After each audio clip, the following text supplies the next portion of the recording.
Hello guys, welcome back to another new video. ഇന്നത്തെ video എന്ന് വെച്ചാൽ ഈ തംബ്നെയിലിൽ കണ്ടതുപോലെ തന്നെ നമ്മുടെ നഴ്സിംഗ് ലൈഫിൽ കുറച്ച് പേടി സ്വപ്നങ്ങളെ പറ്റിയിട്ടാണ് ഇന്നത്തെ വീഡിയോ. അപ്പോൾ ഇങ്ങനെയുള്ള കുറെ പേടി സ്വപ്നങ്ങൾ നിങ്ങൾക്ക് കാണുമല്ലേ നഴ്സിംഗ് ഫീൽഡിലേക്ക് പോകുന്നതിന് മുന്നേ. അപ്പോൾ അതിനെ പറ്റിയിട്ടൊക്കെയാണ് ഇന്ന് സംസാരിക്കാനായിട്ട് പോകുന്നത്.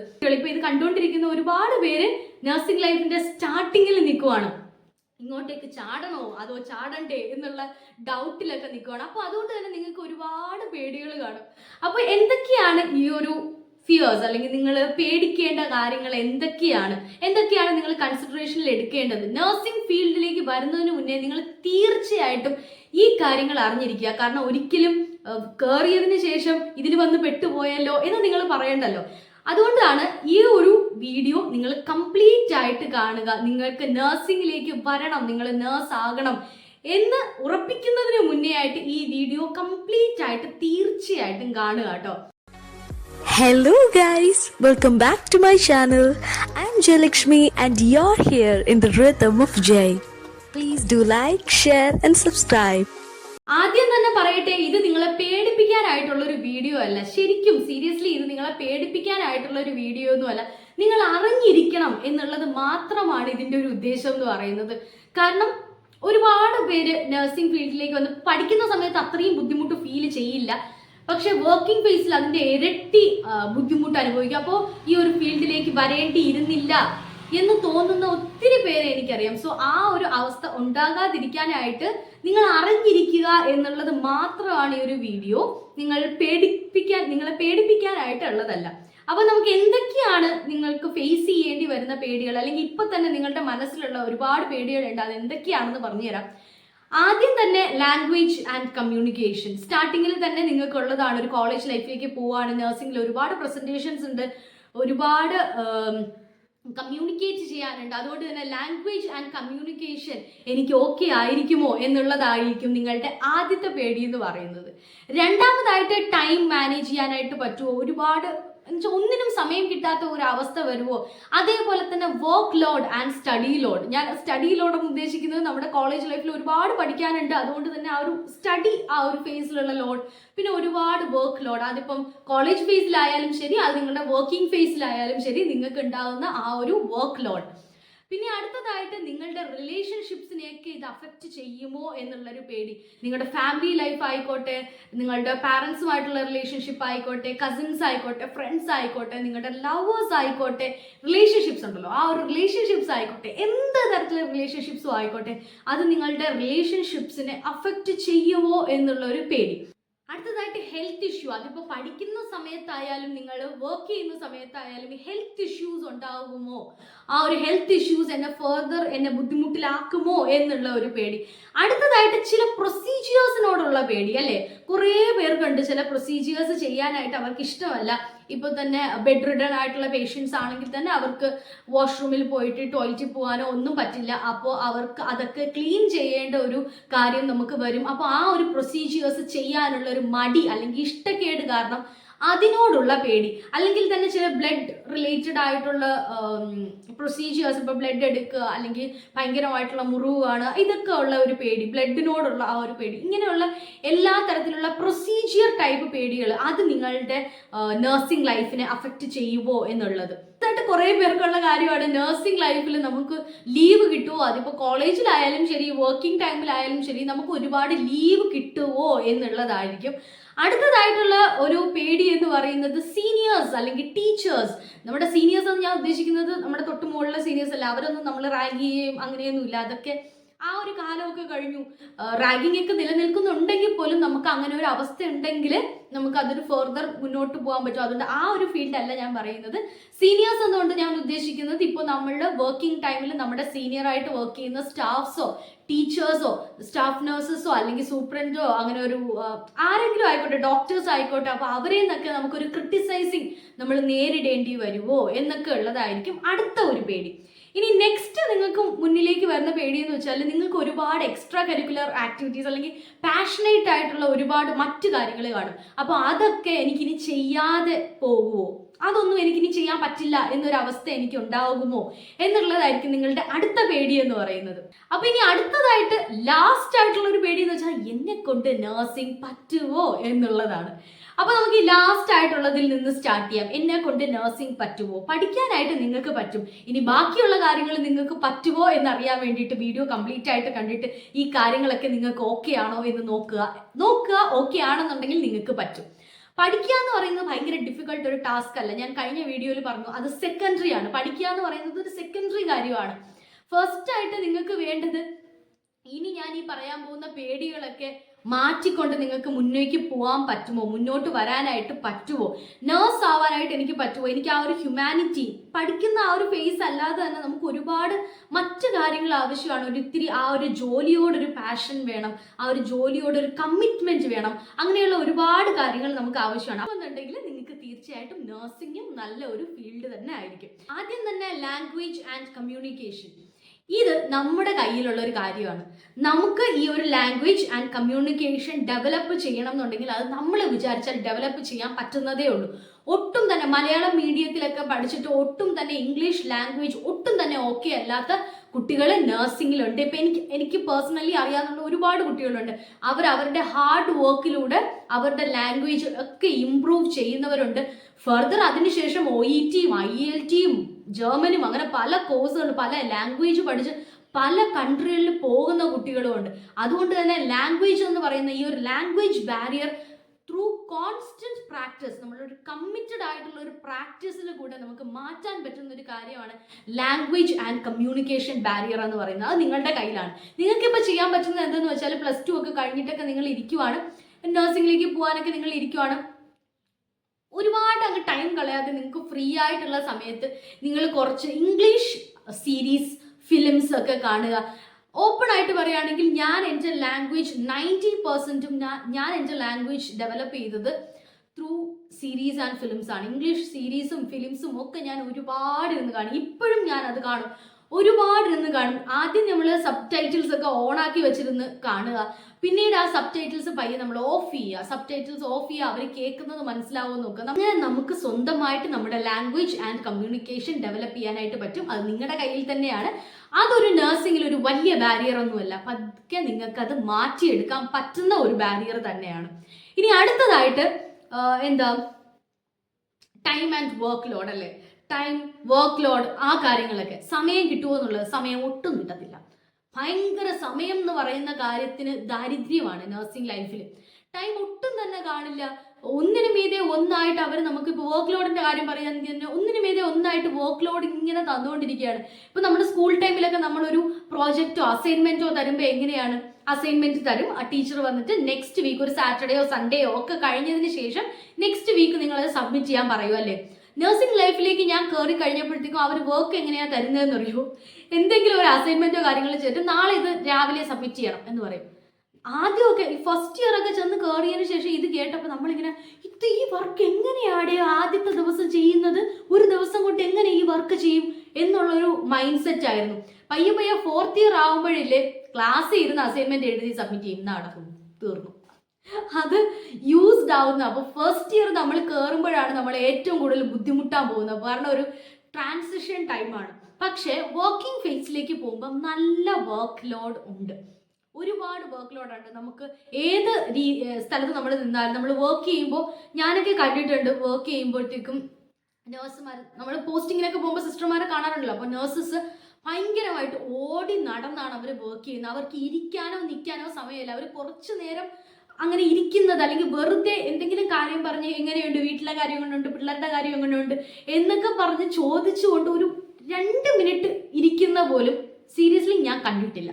അപ്പോൾ അത് പഠിക്കുന്ന ടൈമിലായാലും അതിപ്പം വർക്കിംഗ് ടൈമിലായാലും നല്ല രീതിയിൽ തന്നെ വർക്ക് ലോഡും ടൈം മാനേജ്മെന്റിന്റെയും പ്രോബ്ലംസ് ഉണ്ട്. ഓക്കെ, ഈ അടുത്തതായിട്ട് നിങ്ങൾക്ക് വരുന്നത് എന്താ? ചില പ്രൊസീജിയേഴ്സ് ഒക്കെ ചെയ്യാനുള്ള ആ ഒരു ബുദ്ധിമുട്ട് അല്ലേ. ചില പ്രൊസീജിയേഴ്സ് ലൈക്ക് ബ്ലഡി ആയിട്ടുള്ള പ്രൊസീജിയേഴ്സ്, അല്ലെങ്കിൽ ഇങ്ങനെ ഫീക്കൽ മാറ്റേഴ്സ് ആയിട്ട് ഡീല് ചെയ്യുന്നതോ അല്ലെങ്കിൽ യൂറിൻ റിലേറ്റഡ് ആയിട്ടുള്ള പ്രൊസീജിയേഴ്സ് വരുമ്പോഴോ അതിനോടുള്ള ഒരു ബുദ്ധിമുട്ട്. പയ്യെ പയ്യെ അത് മാറിക്കോളും എന്ന് തന്നെ എനിക്ക് പറയാനുള്ളൂ. അതൊക്കെ നിങ്ങൾ ചെയ്യേണ്ടി വരും. ഇനിയിപ്പോൾ അത് ചെയ്യേണ്ട എന്നുണ്ടെന്നുണ്ടെങ്കിൽ നിങ്ങൾക്ക് പ്രത്യേക തരം ഫീൽഡുകളിലേക്ക് ചൂസ് ചെയ്യാം. ലൈക്ക് BSc നഴ്സിംഗ് കഴിഞ്ഞിട്ട് കുറച്ച് നാൾ വർക്ക് ചെയ്തതിന് ശേഷം നിങ്ങൾക്ക് വേഗം തന്നെ MSc നഴ്സിംഗ് എടുത്തിട്ട് നിങ്ങൾക്കൊരു ടീച്ചിങ് ഫീൽഡിലേക്ക് പോകാം. ഇല്ലാന്നുണ്ടെങ്കിൽ സ്പെഷ്യാലിറ്റീസിന്റെ വീഡിയോ ഞാൻ ചെയ്തിട്ടുണ്ടല്ലോ, അതിൽ ഒരുപാട് സ്പെഷ്യാലിറ്റീസ് പറയുന്നുണ്ട്. അപ്പോൾ നിങ്ങൾക്ക് അത്തരത്തിലുള്ള ഒരു ഫീൽഡിലേക്ക് പോവുകയാണെന്നുണ്ടെങ്കിൽ ചിലപ്പോൾ ഈ കാര്യങ്ങൾ ഡീൽ ചെയ്യേണ്ടി വരില്ല. ഒട്ടും തന്നെ nursing, blood, urine, faecal matter ഇതുമായിട്ട് ഒന്നും തന്നെ നിങ്ങൾക്ക് അഡ്ജസ്റ്റ് ചെയ്യാൻ പറ്റുമെങ്കിൽ better don't come to this field. അത് അത്രമാത്രം അഡ്ജസ്റ്റ് ചെയ്യാൻ പറ്റില്ല എന്നുണ്ടെങ്കിലേ ഉള്ളൂ. ചെറിയ പേടിയൊക്കെയാണ് എന്നുണ്ടെങ്കിൽ നിങ്ങൾക്ക് മാറ്റിയെടുക്കാം. അത്രമാത്രം പറ്റില്ല എന്നുണ്ടെങ്കിൽ മാത്രമേ ഉള്ളൂ. ലൈക്ക് ബ്ലഡ് കണ്ട ഉടനെ ഫെയിൻറ്റ് ചെയ്ത് വീഴുന്നു, അങ്ങനെയൊക്കെ ഉണ്ടെങ്കിൽ മാത്രമാണ് ഈ ഒരു കണ്ടീഷൻ. ഓക്കെ, ഇനി അടുത്തതായിട്ട് ലീവ് കിട്ടുമോ അല്ലെങ്കിൽ ടൂറിന് പോകാൻ പറ്റുമോ? അതിപ്പോൾ കോളേജിലായാലും എബ്രോഡ് കൺട്രീസ് അല്ലെങ്കിൽ നമ്മുടെ നാട്ടിൽ വർക്ക് ചെയ്യുകയാണെങ്കിൽ തന്നെ കോളേജ് ടൈമിൽ ലോങ് ലീവ്സ് നിങ്ങൾ പ്രതീക്ഷിക്കുകയേ ചെയ്യരുത്. ഒരു ഇയർ കഴിഞ്ഞിട്ട് അടുത്ത ഇയറിലേക്ക്, ഇപ്പം +1 നിന്ന് +2ലേക്ക് പോകുമ്പോഴത്തേക്കും ഇടയ്ക്ക് ഒരു 10 ദിവസം അവധി, അല്ലാന്നുണ്ടെങ്കിൽ 10th നിന്ന് +1ലേക്ക് വരുമ്പോഴത്തേക്കും ഒരു 2-3 മാസം അവധി, 9th നിന്ന് 10th വരുമ്പോൾ 1 മാസം അവധി പ്രതീക്ഷിക്കരുത്. 10 ദിവസം കൂടുതൽ നിങ്ങളുടെ കോളേജിൽ നിന്ന് നിങ്ങൾക്ക് ലീവ് കിട്ടുവാണെങ്കിൽ അവരെ നിങ്ങൾ അയ്യോ താങ്ക് യു മാം എന്ന് പറയണം കേട്ടോ. അത് മാക്സിമം 4 days 5 days ഒക്കെയാണ് പല കോളേജിലും കൊടുക്കുന്നത്. 2 ദിവസം അവധി കൊടുക്കുന്ന കോളേജസും ഉണ്ട്. അതുകൊണ്ട് മാക്സിമം നിങ്ങളിപ്പോൾ മൈൻഡിൽ പ്രതീക്ഷിക്കേണ്ടത് 5 days ആണ്. ഒരു ഓണത്തിനോ ക്രിസ്മസിനോ നിങ്ങൾക്ക് കൂടിപ്പോയാൽ 5 ദിവസം കിട്ടും. ഇനി അല്ലാന്നുണ്ടെങ്കിൽ കലണ്ടർ ഹോളിഡേയ്സ് അടുത്തടുത്ത് വരണം നിങ്ങൾക്ക് അങ്ങനെ ഹോളിഡേ കിട്ടണമെന്നുണ്ടെങ്കിൽ. സോ 5 days കൂടുതൽ ഒരു ഹോളിഡേ ഒന്നും പ്രതീക്ഷിച്ചിട്ട് നിങ്ങൾ നഴ്സിംഗിലേക്ക് വരരുത്. 5 days കൂടുതലൊന്നും ലീവ്സ് നിങ്ങൾക്ക് കിട്ടത്തില്ല. ഇനി അടുത്ത മറ്റേ ഒരു വർക്കിംഗ് ഫേസിലാണെങ്കിൽ നമ്മുടെ നാട്ടിലൊക്കെയാണ് വർക്ക് ചെയ്യുന്നതെന്നുണ്ടെങ്കിൽ നമ്മുടെ നാട്ടിലൊക്കെ ആണെങ്കിൽ ലോങ് ലീവ് ഒന്നും തരത്തില്ല അവർ. ഞാൻ തീർച്ചയായിട്ടും കണ്ടിട്ടുണ്ട്. സ്റ്റാഫ് നഴ്സ് അവിടുത്തെ സൂപ്പർവൈസർ നഴ്സിനോട് പറയുന്നുണ്ടായിരുന്നു, 2-3 months ആയിട്ട് ഞാൻ വീട്ടിലേക്ക് പോയിട്ടില്ല, എനിക്ക് ഈ ഒരു ഹോളിഡേ വേണം, എനിക്കൊരു 3 ദിവസം ഓഫ് തന്നാൽ മാത്രമേ എനിക്ക് എൻ്റെ വേറൊരു ഡിസ്ട്രിക്റ്റ് ആണ്, ആ ഒരു ഡിസ്ട്രിക്റ്റിലേക്ക് പോയിട്ട് വരാൻ പറ്റത്തുള്ളൂ. സോ എനിക്ക് 3 ദിവസമെങ്കിലും മിനിമം ഓഫ് തരണം എന്ന് പറഞ്ഞിട്ടും ആ ഒരു സൂപ്പർവൈസർ ഓഫ് കൊടുത്തില്ല. അത് ഞാൻ കണ്ടിട്ടുണ്ട്. അത് ഞാൻ വിചാരിച്ചു ഇങ്ങനെ ആണെന്നുണ്ടെങ്കിൽ എബ്രോഡ് കൺട്രീസിൽ വർക്ക് ചെയ്യുന്നത് തന്നെയാണ് നല്ലത്. അറ്റ്ലീസ്റ്റ് നമുക്ക് 1 മാസം 2 മാസം ലീവ് കിട്ടുമല്ലോ, ലീവ് കിട്ടിയിട്ട് നാട്ടിലേക്ക് വരാമല്ലോ എന്നൊക്കെ ഞാൻ വിചാരിച്ചു പോയി ഒരു നിമിഷം. കാരണം അത്രമാത്രം പറയുമായിരുന്നു, ഞാൻ പോയിട്ടില്ല, വീട്ടിലേക്ക് പോകണമെങ്കിൽ എനിക്ക് 3 days വേണം. കുറച്ച് ടീച്ചേഴ്സ്, സീനിയേഴ്സ് ഒക്കെ നിങ്ങളെ ഹേർട്ട് ചെയ്യുമോ, നിങ്ങളെ ക്രിട്ടിസൈസ് ചെയ്യുമോ എന്നുള്ളതാണ്. നാട്ടിൽ ഇങ്ങനെയുള്ള ഒരുപാട് പ്രശ്നങ്ങളുണ്ട്. അവർ നഴ്സസിന് ആ ഒരു വേണ്ട രീതിയിലുള്ള റെസ്പെക്റ്റും കാര്യങ്ങളും തരുന്നില്ല. അതുകൊണ്ട് തന്നെ സീനിയർ ആയിട്ടുള്ള സ്റ്റാഫ്സും സീനിയർ ആയിട്ടുള്ള നഴ്സസും ഒക്കെ തന്നെ ചില സമയത്ത് ക്രിട്ടിസൈസ് ചെയ്തു എന്ന് വരാം. നമ്മളൊരു ജൂനിയർ നഴ്സ് ആയതുകൊണ്ട് തന്നെ അതൊക്കെ നമ്മൾ അടച്ച് കേൾക്കേണ്ട അവസ്ഥയും ഉണ്ടാവാറുണ്ട്. ദാറ്റ്സ് കോമൺ ആണ്. നമ്മുടെ നാട്ടിലത് ഭയങ്കര കോമൺ ആണ്. അതുകൊണ്ട് തന്നെ ചില സിറ്റുവേഷൻസ് അങ്ങനെ വന്നു എന്നിരിക്കാം.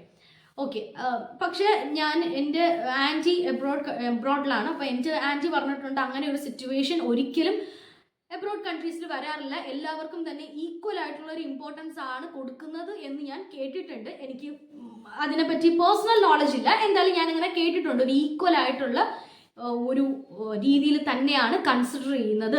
ഇങ്ങനെ വല്ലതും സ്കോൾഡ് ചെയ്തിട്ടുണ്ടെന്നുണ്ടെങ്കിൽ അവർക്ക് ഈ ഒരു സീനിയർ, അത് ആരായാലും ശരി, അവർക്കെതിരെ ഒരു കംപ്ലൈൻറ്റ് റേസ് ചെയ്യാം. അതുകൊണ്ട് തന്നെ അവരൊരിക്കലും അങ്ങനെ ചെയ്യില്ല എന്ന് ഞാൻ കേട്ടിട്ടുണ്ട്. പേഴ്സണലായിട്ട് നോളജ് എനിക്കില്ല. ഓക്കെ, അപ്പോൾ ഇങ്ങനെ ഇടയ്ക്കൊക്കെ ചിലപ്പോൾ ഇങ്ങനെ കേൾക്കേണ്ട അവസ്ഥ ഉണ്ടാവാറുണ്ട്. അത് നമ്മുടെ കയ്യിലാണ്. എങ്ങനെയാണെന്ന് വെച്ചാൽ നമ്മളത് ഹാൻഡിൽ ചെയ്യണം. ടീച്ചേഴ്സ് ഇങ്ങനെയൊക്കെ ക്രിട്ടിസൈസ് ചെയ്യുമോ ചൊറിയുമോ എന്ന് ചോദിച്ചാൽ കുറേയൊക്കെ അവർ വഴക്കൊക്കെ പറയും. പക്ഷെ അത് അത്രയും ഇതല്ല. നമ്മുടെ വർക്കിംഗ് നമ്മൾ എന്തെങ്കിലും പ്രോപ്പറായിട്ട് ചെയ്തില്ല എന്നുണ്ടെങ്കിൽ മാത്രമേ അവരിങ്ങനെ നമ്മളെ ക്രിട്ടിസൈസ് ചെയ്യാറും വഴക്ക് പറയാറും ഒക്കെ ഉള്ളൂ. ഇനി അടുത്ത ഫാമിലി, ഫ്രണ്ട്സ്, റിലേഷൻഷിപ്പ്, ഈ ഒരു കാര്യങ്ങളിലൊക്കെ നിങ്ങളെ അഫക്റ്റ് ചെയ്യുമോ എന്നുള്ളതായിരിക്കും അടുത്ത ഒരു പേടി. തീർച്ചയായിട്ടും അല്പസ്വല്പം ഒക്കെ അഫക്റ്റ് ചെയ്യും കേട്ടോ. കാരണം ഭയങ്കരമായിട്ടുള്ള എഴുത്തും വർക്കും അതിൻ്റെ ഇടയിൽ നമുക്ക് പഴയ ഫ്രണ്ട്സുമായിട്ടുള്ള ഒരു കോണ്ടാക്റ്റ് കാണില്ല, കോണ്ടാക്ട് ചെയ്യാനായിട്ട് സമയം കിട്ടില്ല. ഒരു ഗെറ്റ് ടുഗദറിന് നമുക്ക് പറ്റിയെന്ന് വരില്ല, ഫാമിലി ഫംഗ്ഷൻസ്, ഒരുപാട് ഫാമിലി ഫംഗ്ഷൻസിന് നമുക്ക് അറ്റൻഡ് ചെയ്യാൻ പറ്റിയെന്ന് വരില്ല. അതുപോലെ തന്നെ നമ്മുടെ റിലേറ്റീവ്സിനൊക്കെ തന്നെ ഈ ഒരു ഫാമിലി ഫംഗ്ഷൻസ് അറ്റൻഡ് ചെയ്യാൻ പറ്റിയില്ല എന്നുണ്ടെങ്കിൽ സ്കൂളിലൊന്നും അല്ലല്ലോ, 10ലും പ്ലസ് 2ലും അല്ലല്ലോ, കൊച്ചു കോളേജിലല്ലേ, കോളേജിലുള്ള കുട്ടിക്ക് എന്തുകൊണ്ട് അവരുടെ ഒരു ഫാമിലി ഫംഗ്ഷന് പങ്കെടുത്തുകൂടാ എന്നുള്ള അറിയാത്ത ഈ ഒരു നഴ്സിംഗ് എന്ന് പറയുന്ന ഈ ഒരു കോഴ്സ് അത്രമാത്രം സ്ട്രിക്റ്റ് ആയിട്ടുള്ള ഒരു പഠിത്തം വേണ്ടതാണ്, അല്ലെങ്കിൽ അങ്ങനെ ഒരു ലീവ് എടുക്കാൻ പറ്റില്ല എന്നറിയാത്ത റിലേറ്റീവ്സ് ഒക്കെ ആണെങ്കിൽ തീർച്ചയായിട്ടും അവർ ഇതേപോലെ എന്തെങ്കിലുമൊക്കെ പറയാനായിട്ട് സാധ്യതയുണ്ട്. നമ്മുടെ റിലേഷൻഷിപ്പ് പല രീതിയിലും ബ്രേക്ക് ആയി പോകാനോ അതിൽ പ്രോബ്ലംസോ ഒക്കെ ഉണ്ടാകാൻ പറ്റും. ബെസ്റ്റ് അവരുമായിട്ട് കമ്മ്യൂണിക്കേറ്റ് ചെയ്യുക. എനിക്കിങ്ങനെയാണ്, എനിക്ക് വർക്ക് ലോഡ് കൂടുതലുണ്ട്, എനിക്ക് ഒരുപാട് എഴുതാനുണ്ട്, സോ ഐ കനോട്ട് അറ്റൻഡ്, അല്ലെങ്കിൽ എനിക്ക് വരാൻ പറ്റില്ല, എനിക്ക് നിന്റെ കൂടെ സമയം സ്പെൻഡ് ചെയ്യാൻ പറ്റില്ല, എനിക്ക് നിന്നെ കോൾ ചെയ്യാനായിട്ട് ഇത്രയും നേരം പറ്റില്ല, അല്ലെങ്കിൽ കോൾ ചെയ്യുമ്പോൾ തന്നെ പറയുക എനിക്ക് പോകണം, because I have this lot of works, so എനിക്ക് പോകണം എന്നുള്ളത് അവരോട് പറയുക, അവർക്കത് മനസ്സിലാക്കി എടുക്കുക. And that's how you can deal with it.